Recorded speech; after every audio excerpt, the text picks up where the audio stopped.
जय श्री कृष्णा। आज गुरुवार के दिन आइए सुनते हैं भगवान विष्णु और माँ लक्ष्मी की यह कहानी। एक बार भगवान विष्णु जी शेषनाग पर बैठे थे और उन्होंने धरती पर घूमने का विचार मन में किया। वैसे भी कई साल बीत गए थे। धरती पर आए और वह अपनी यात्रा की तैयारी में लग गए।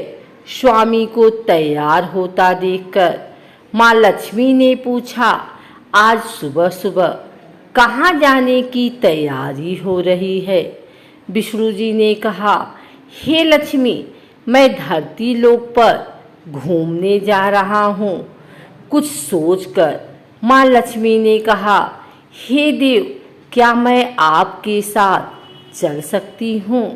भगवान विष्णु ने 2 पल सोचा, फिर कहा, एक शर्त पर तुम मेरे साथ चल सकती हो। तुम धरती पर पहुंचकर उत्तर दिशा की ओर बिल्कुल मत देखना।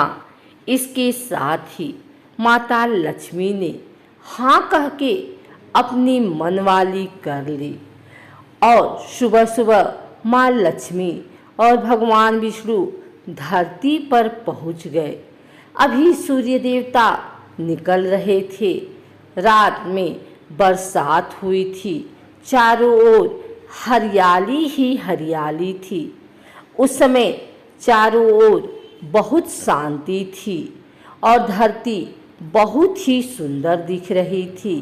माँ लक्ष्मी धरती की ऐसी खूबसूरती देखकर मंत्रमुग्ध होकर धरती को एकटक देखने लगी और चारों दिशाओं देखते हुए भूल गई कि पति को क्या वचन देकर आई है।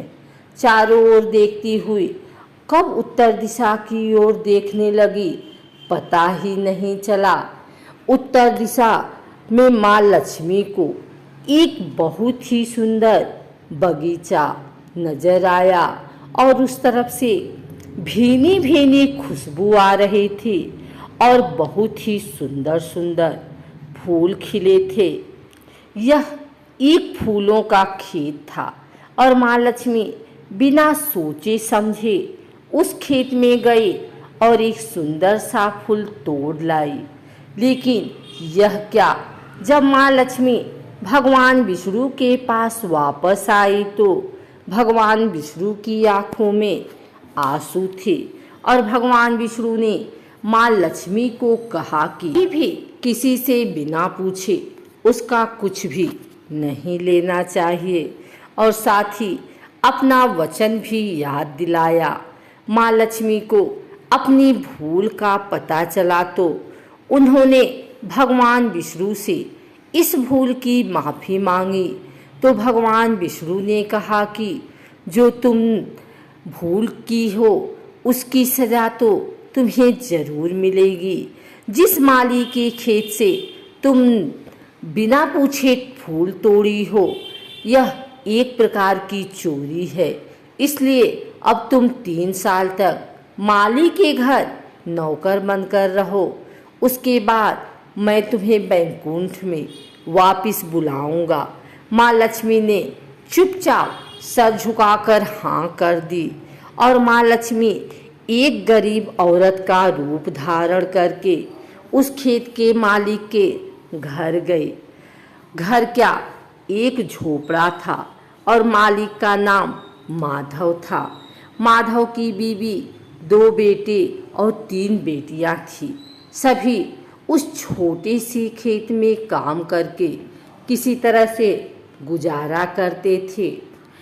माँ लक्ष्मी जब एक साधारण औरत का रूप धारण करके माधव के झोपड़े पर गए तो माधव ने पूछा, बहन, तुम कौन हो और इस समय तुम्हें क्या चाहिए? तब माँ लक्ष्मी ने कहा, मैं एक गरीब औरत हूँ। मेरी देखभाल करने वाला कोई नहीं। मैंने कई दिनों से खाना भी नहीं खाया। मुझे कोई भी काम दे दो। साथ में मैं तुम्हारे घर का काम भी कर दिया करूँगी। बस मुझे अपने घर में एक कोने में आसरा दे दो। माधव बहुत ही अच्छे दिल का मालिक था। उसे दया आ गई, लेकिन उसने कहा, बहन मैं तो बहुत ही गरीब हूँ। मेरी कमाई से मेरे घर का खर्च चलता है, लेकिन अगर मेरी 3 की जगह 4 बेटियां होती तो मैं गुजारा कर लेता।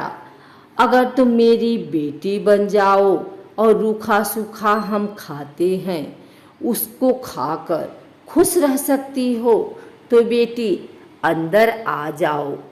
माधव ने माँ लक्ष्मी को अपने झोपड़े में शरण दे दी और माँ लक्ष्मी 3 साल उस माधव के घर पर नौकरानी बनकर रही।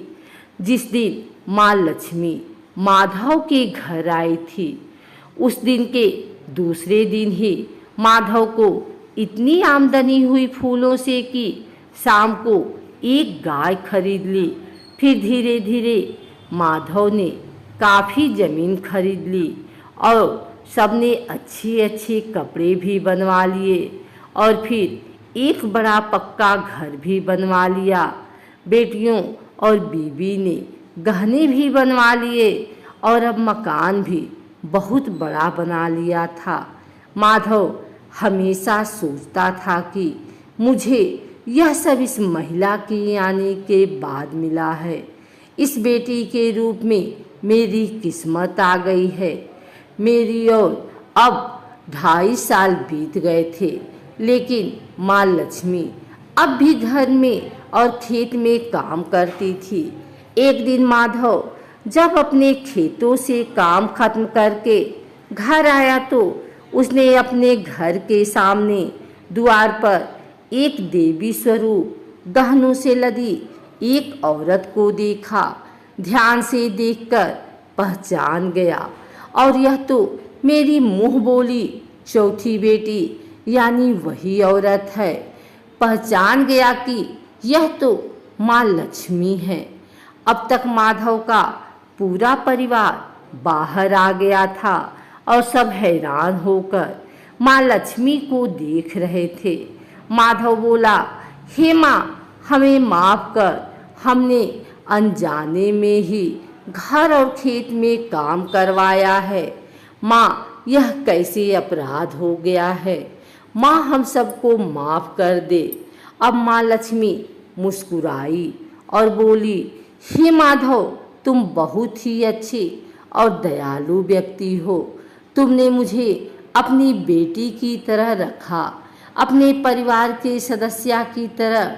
इसके बदले में तुम्हें वरदान देती हूँ कि तुम्हारे पास कभी भी खुशियों की ओर और धन की कमी न रहे। तुम्हें सारे सुख मिलेंगे जिसके तुम हकदार हो। और फिर माँ अपने स्वामी के द्वारा भेजे रथ में बैठकर बैकुंठ को चली गई। इस कहानी में माँ लक्ष्मी का संदेशा है कि जो लोग दयालु और साफ दिल के होते हैं, मैं वहीं निवास करती हूँ। हमें सभी मानवों की मदद करनी चाहिए और गरीब से गरीब को भी तुच्छ नहीं समझना चाहिए।